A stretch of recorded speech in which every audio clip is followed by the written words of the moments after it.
Hey everybody, this is Brad Dyke. How you doing? I'm going to be doing a security video this time.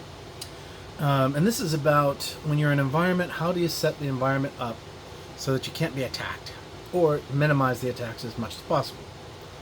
Well, we'll start first off by the core rule of thumb, which I always do. I don't care if it's a data center or if it's an enterprise hypercloud environment and so on.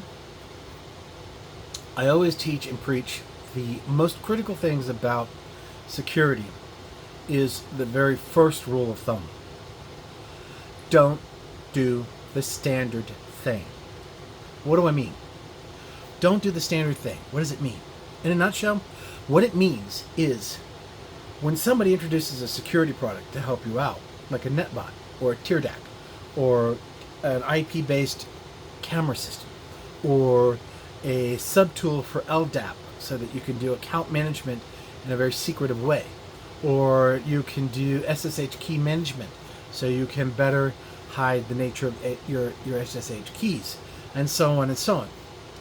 The most biggest mistake that always happens and is the easiest attack in the world is that when people get a product and they set it up based on the recommendations of the product, they set it up that way as the standard, and then they run it from there. Don't do that. That's the worst mistake because you didn't read deep enough. The very first thing that almost every single industry standard tells you is this is the standard way to begin, not finish. You have to make it your own. Here's a great example. I was given a test by a couple of really sharp black hat guys. And I said, and they were pissed off at me, and I said, I don't believe you. You can't protect anything from me. I can break anything you have. And I said, anything? And they said, yep, anything. And I said, okay. You said anything. So, I'll take you on. So they said, well, produce a website, put it out there on the web. I'll own it. I'll rebuild it in my own website, blah, blah, blah, blah, blah, blah, blah, blah, blah. Right? Now, please understand, this is during the time of military contracting, and I was supporting the United States Air Force at the time.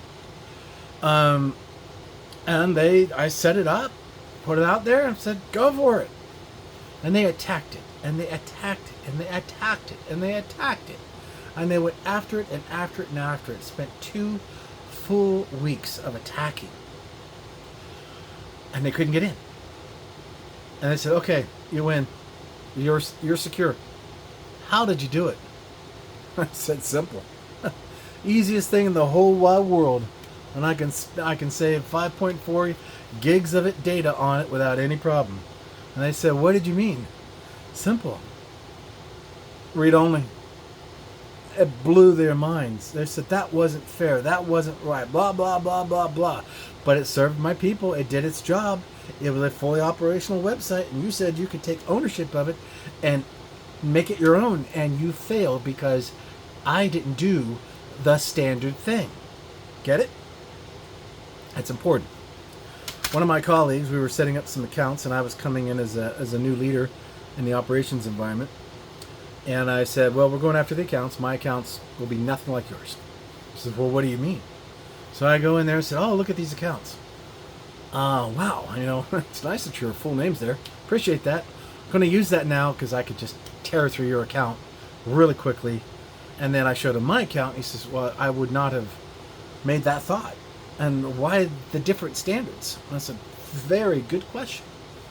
Because different standards that are designed by me are not the standards that are designed by the standard industry. So I had a guy who said he was going to break into a double Wi-Fi camera tier security system, which is the only security system, by the way, I recommend for cameras, because it's a bi style, bi as in BI, as in bilateral, Wi-Fi system that has an encrypted inside Wi-Fi on an external Wi-Fi on a normal WAN LAN and configuration. Well, people attack what they can see in the LAN WAN. What they can't see is the two separate layers out from the LAN WAN, which is where my camera's set, which is what they want to get to so they can look at what's going on inside the house or the building or the data center or whatever. Another excellent example of this very weakness is that NetBots, by the way, NetBots are really great up to a point. And then they got bought, and they weren't so great after that. See, the problem with devices, especially PDs or personal devices, or IoTs, Internet of Thing devices, like your thermostat, your appliances that can get to the internet. Why does your refrigerator need to get to the internet? It's just stupid things like that, right? But okay. The bad news is about these devices is they can't let you secure your device. They can't, because if they did, they don't get any money from you. That's right. They're getting telemetry from your device, and it's giving them all types of great information that they turn around and to make more money to make better devices. That's why IoT is so popular. By the vendors, by the way. Not necessarily by the customers. So when we have to deal with IoT devices, we have to cripple them immediately. In other words, break the vendor's integration. Set up a very complicated NDA, that's a non-disclosure agreement, and a very complicated MOU or SLA agreement that makes them pay me money when they break my system. And it works. They stop doing it because that means they have to pay up front before they can get any profitability from the back end of the process. The point is, don't do the standard industry procedure. If you do that, you're setting yourself up and you're giving exactly the perfect footprint for a hacker, which I don't like to use that word anymore, for an attacker to come in and penetrate your environment. Now, is that as feasible with services? Absolutely. If you use the WASP tool standard and you work with OWASP Industries, it's a great training platform that can help you understand how things like your Proxmox service, your extended MariaDB interfaces, and your injection of data for schema and metadata processes, how they have been unfortunately perverted, flipped in reverse, and used as injection attacks to break your stuff so that they can steal your data. Now there's more money to be made, so the attackers have more motivation. How do you break that? Well, I'm not going to go into that process today in this particular video discussion because it's complicated and it's not a process that can be easily applied because everybody builds their own code uniquely. What I recommend instead is you take the time to look for a tool like OWASP or something like that and build your understanding of the standards first. That's the most important thing you need to do. Understanding the standard allows you to finally begin to deviate from the standard. It doesn't mean you break anything. You don't. It still works. It's just uniquely built for your specific needs and requirements that custom fits your design. That means changing your TCP UDP ports to your alternate number ID ports that are not documented. It's okay. You can do that. There are quite a few thousand out there you can do that with. No company, I don't believe, could ever truly saturate the TCP UDP port range based on IP effectively because it's too difficult. The machine it would break before it could do that on every single TCP UDP port available. So with that being said, we've talked about penetration and not doing the standard. The next thing you got to do, and that's very important, document. Yep. When you change to a non-standard and you don't document that, and I'm having this problem right now with the company I'm working with, the documentation wasn't complete. So when we had to deal with an issue and a port went dead for some strange reason, we didn't have a datagram model to follow to say, oh, trace it down, here's where it broke. And so obviously now we have to do that. If you don't document your non-standard deployment, don't do it. Stick with the standards because you're not ready or have the competence capacity yet to make that transition yet. So that's okay. Nothing wrong with that.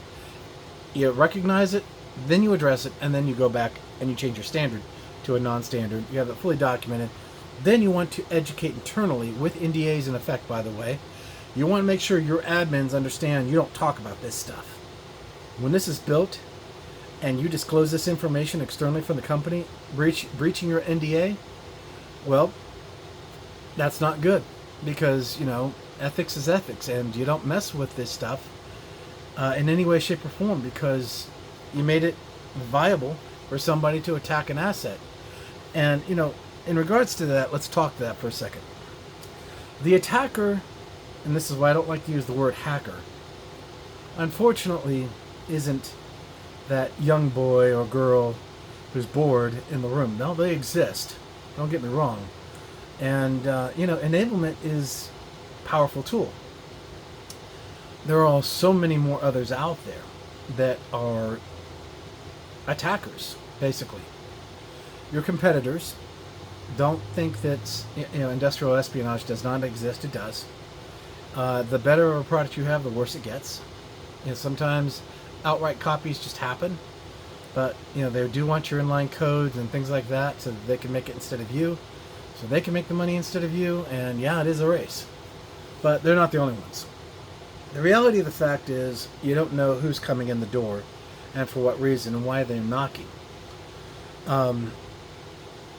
In these days and times, if you're a financial institution or you supply services to financial institutions, you will be attacked by elements that belong to other countries so that they can gain information on these companies and even run the potential challenge of blackmailing them if possible. It's happened a lot.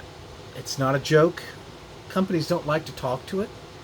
They don't like to show that they have vulnerabilities because they want to shore the vulnerabilities up first. And then they'll take lessons learned, and then they'll kind of backdoor it into the process 5 or 10 years later so that they are not at risk, because they are at risk. And it all comes down to the reality that, they did something they thought was correct, following the standard guidelines of the industry. And then how did they get hacked? Well, because they did the standard of the industry. They should have done the standard and then augmented it enough to make sure it wasn't like the standard and be independent of anything out there so it can function. 99% of everything that's out there is doable that way. They did it on purpose. So you can build it the way you want it, not necessarily by what the standard is.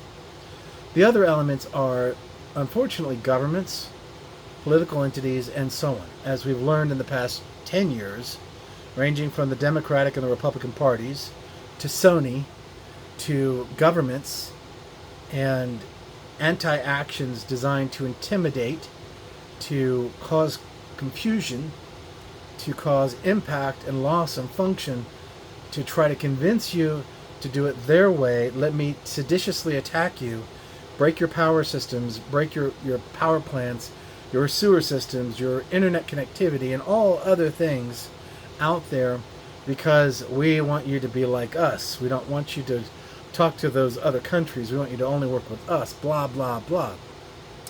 That's basically a political government whining, and they're doing it by attacking you. So the most important thing you've got to understand in a situation when it comes to security, you must do this third and most critical detail. It's a Boy Scout term. Plan for the worst and hope for the best.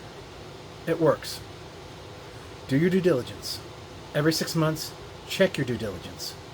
Make sure your documentation stays current. Stay out of the standards. Non-compliance is critical when it comes to the standard, but be just as secure as you would if you did follow the standard.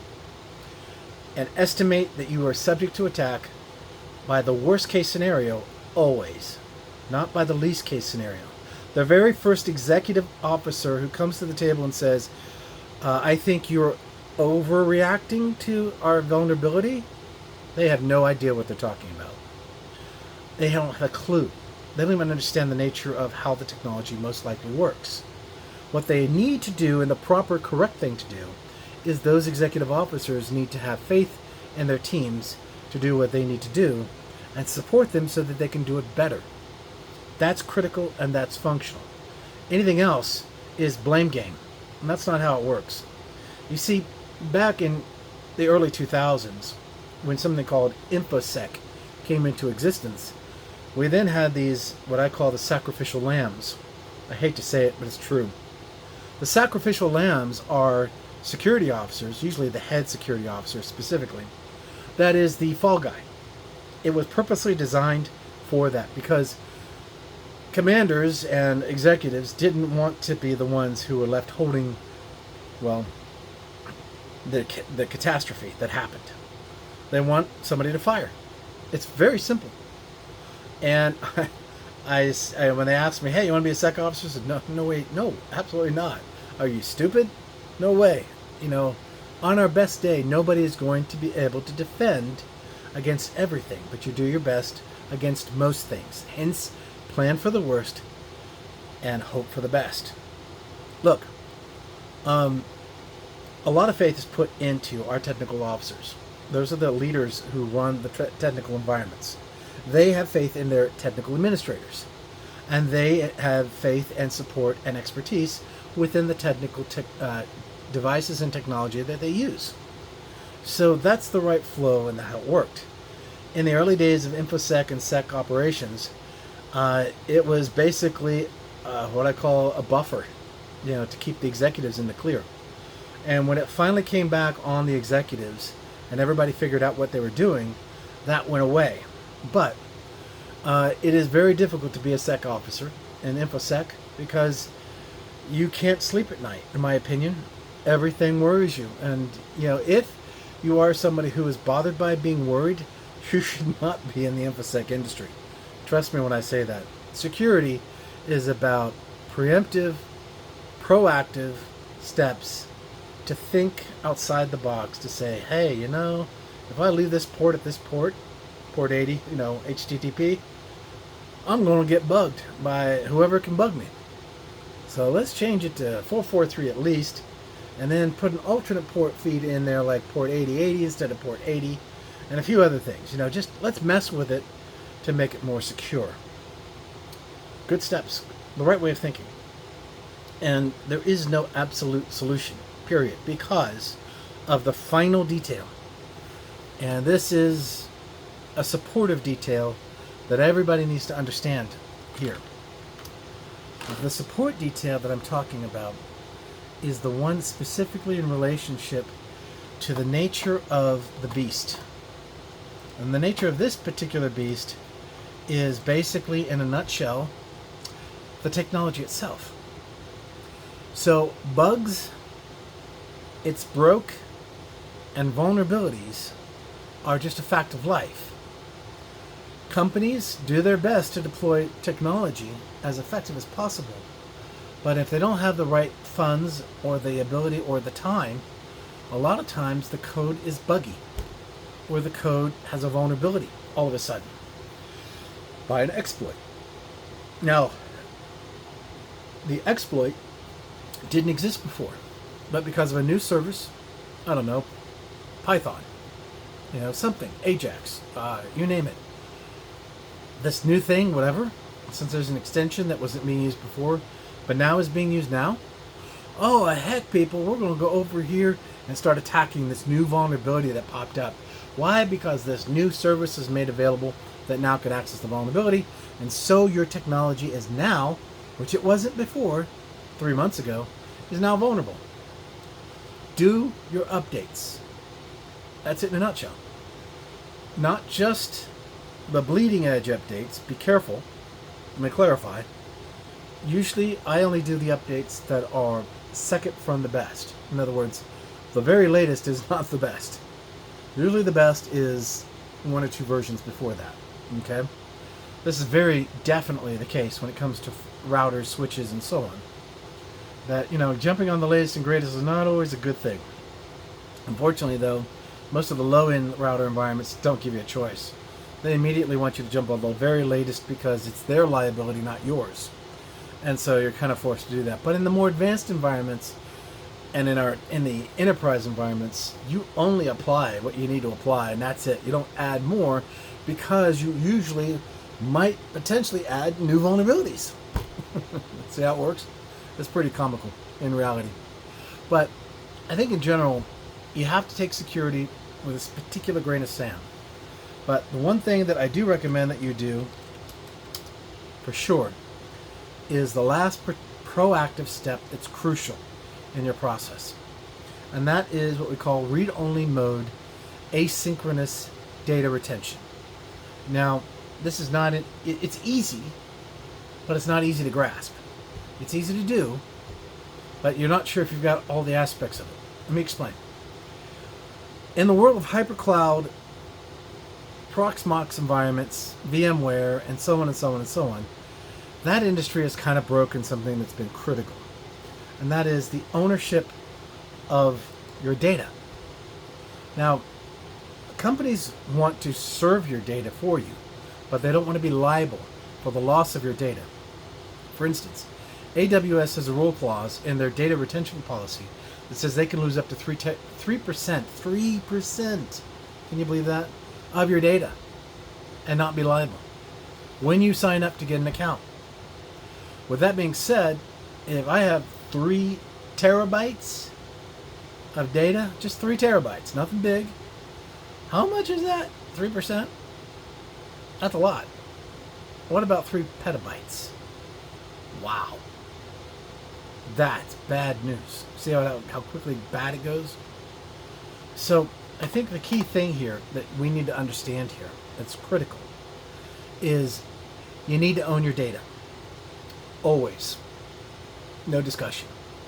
If your security is violated and somebody goes in and tampers with something, your read-only, what we call journal logging process, will have back on your reserve environment that's keeping a copy of your data, will have the history before, during, and after the modification.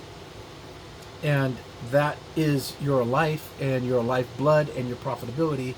And if somebody penetrates your system to alter records, to steal funds or whatever, this, in some cases, if they do it right, you have no other backup of your data. They can mess with you, take your stuff, take your funds, keep you working, but you're losing 3% of your profitability to them just for free. See what I mean? Not good. So the key thing is replication, which is basically where you're looking at one block of data and you want to make a copy of that data somewhere else to secure it historically. It's not cheap. Won't lie to you. And you have to have a data retention policy or it will become extraordinarily expensive, which means you have to eventually say, okay, nothing happened in last year.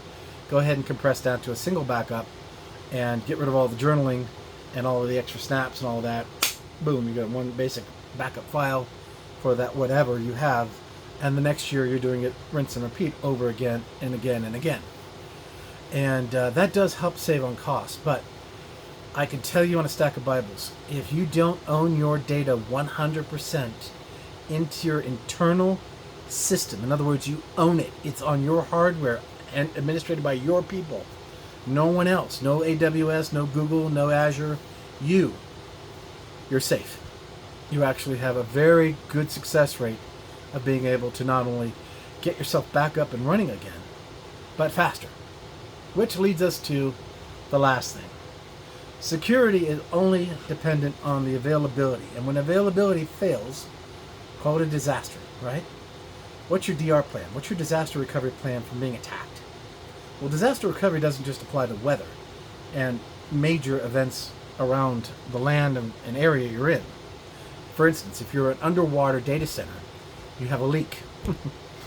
If, for instance, you have an environment where you are out in the desert, because the desert can offer certain features and functionalities that secure your environment, but you have an earthquake and the data center is destroyed.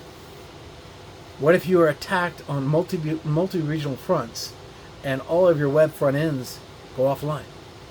It's all a disaster. So how effective is your DR plan?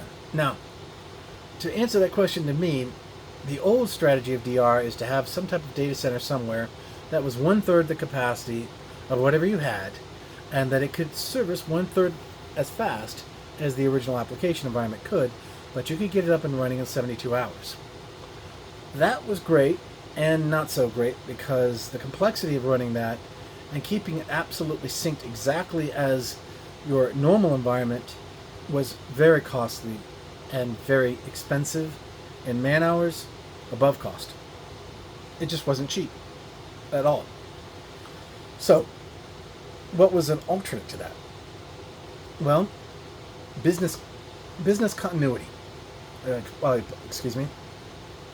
Business continuity is a scaling environment where, as you grow from region to region, you can actually set resources off into their own environments. And I don't care if you're on Google or AWS or Azure. You can use all three, or you can just use one.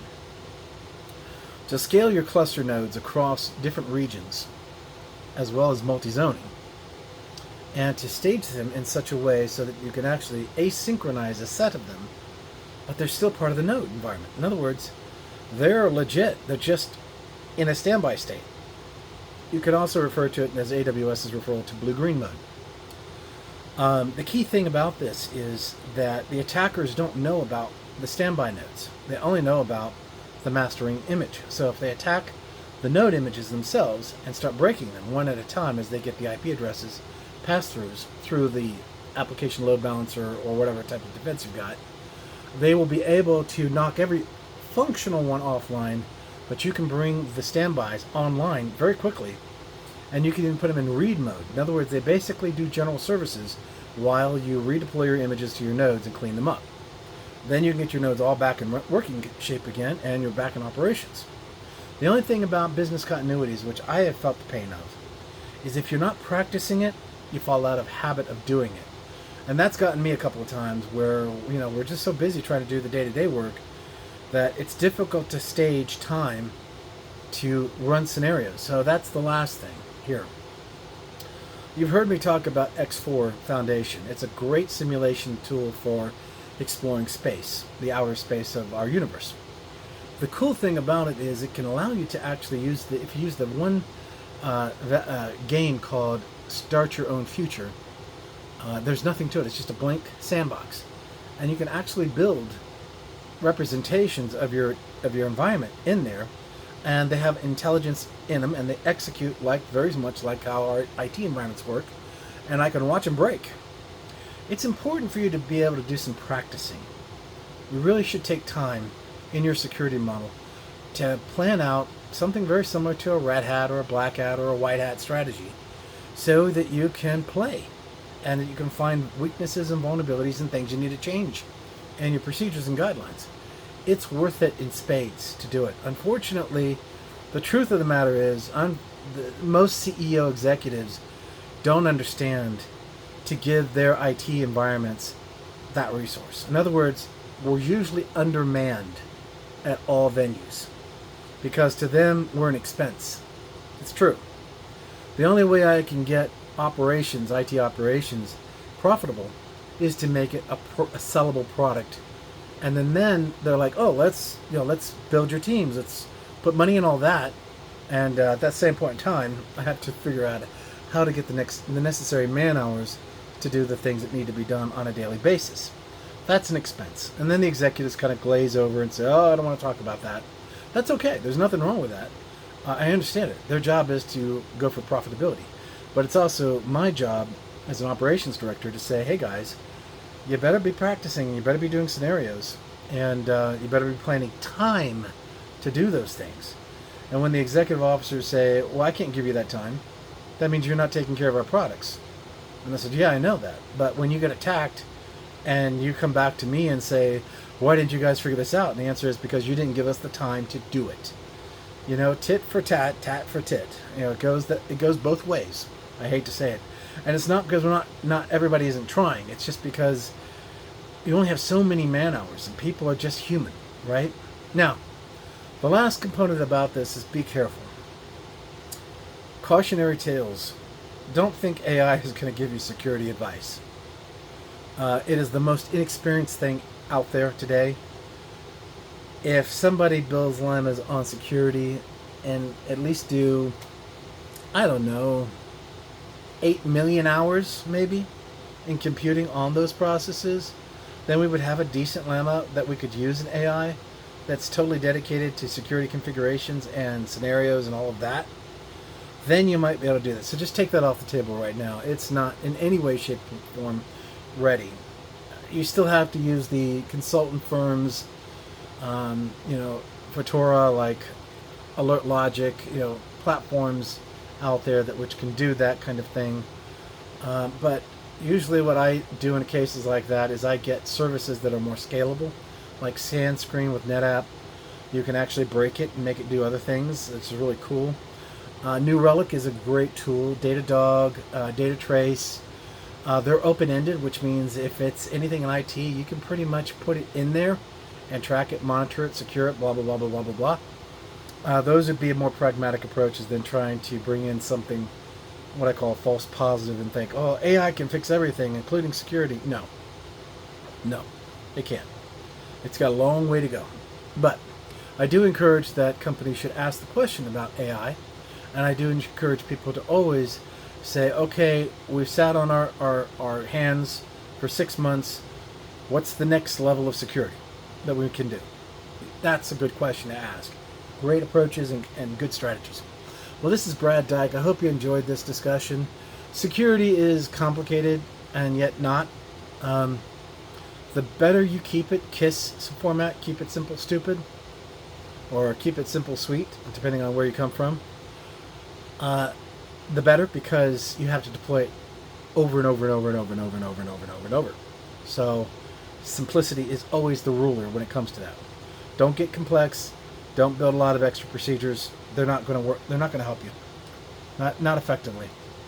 I wish it could, but it won't. All right, with that being said, this is Brad Dyke. I'm signing off. God bless, and have a wonderful week. Take care.